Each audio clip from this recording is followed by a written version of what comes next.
Nzale. So the first contingent of the Kenya Defence Forces troops on Saturday arrived in Goma area of North Kivu, province that's in Eastern Democratic Republic of Congo, to undertake what has been termed an offensive operation against the M23 rebels group that has destabilized the area.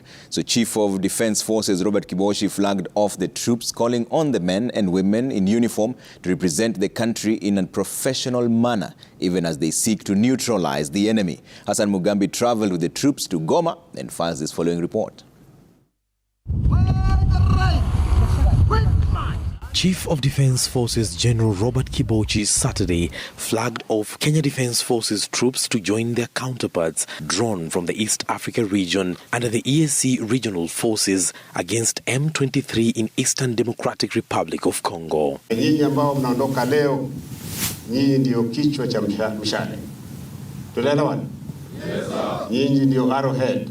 Kazi hii tumeanza kujitayarisha mwezi wa 7 na kufikia hapa sasa tuko tayari kabisa kufanya kazi, si ndio?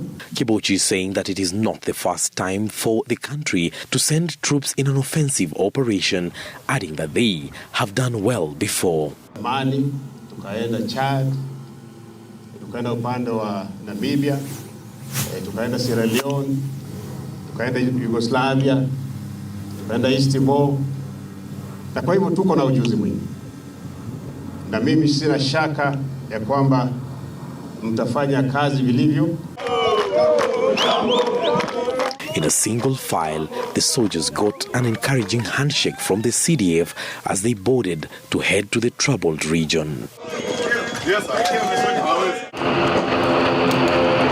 On arrival in Congo, they were received by their Congolese counterparts. Battalion Executive Officer Lieutenant Colonel Daniel Obiero underscored that they did not come to Goma to play. Is to conduct offensive operations or decisive operation together with the FRDC in support, that is, and secondly, assist in the DDR process for the purpose of disarmament. The host expressing joy, saying that the joint operations will go a long way in recovering areas in the Northern Kivu province of the DRC under the control of the M23 rebels. Wakati nyumba ya mwenzie imelungula na unaona ndugu yako anakuja kwa ajili ya kuunga mkono ili mpate kuzima hiyo moto, ni kitu cha furaha sana na tunashukuru sana.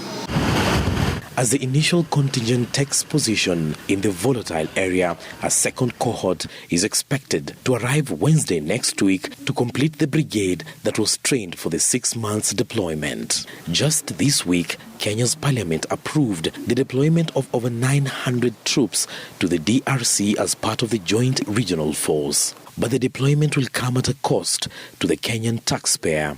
The initial deployment budget that was set at 3.8 billion shillings shot to 4.5 billion shillings with a variation of 601 million. A discrepancy that Defense Cabinet Secretary Aden Duale said emanated from changes after a reconnaissance visit to the area in question and a change in strategy. The M23 rebel group first shot into the limelight in 2012, briefly capturing Goma before being driven out. After several years of inactivity, the rebels took up arms again in late 2021, claiming that DRC had failed to honor a pledge to integrate them into the army, among other grievances.